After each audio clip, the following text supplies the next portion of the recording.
लोक आहेत, मग विरोधकांनी त्याचा विचार करा की पत्रकार परिषदेत असताना एवढे लोक असतात तर उद्या आम्ही जाहीर प्रचार सुरू केला तर किती लोक येतील, याचा विरोधकांनी विचार करावा की आजची जी पत्रकार परिषद आहे आज आपल्या राजश्री शाहू विकास आघाडीचे नगरपालिकेच्या होऊ घातलेल्या इलेक्शनचे निवडणुकीचे नगराध्यक्ष पदाचे उमेदवार म्हणून त्यांच्या नाव जाहीर होण्यासाठी ही आपण पत्रकार परिषद घेतलेली आहे।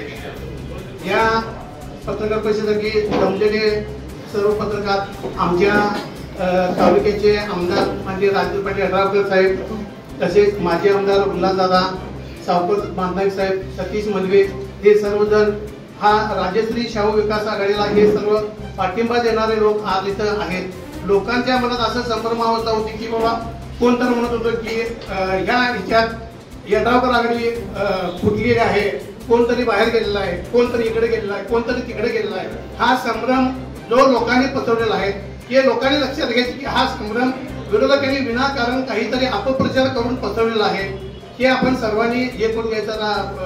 यड्रावकर साहेबांची जी आघाडी आहे राजश्री शाहू विकास आघाडी ती अगदी एक दिलानं सगळी इथं काम करणार आहे।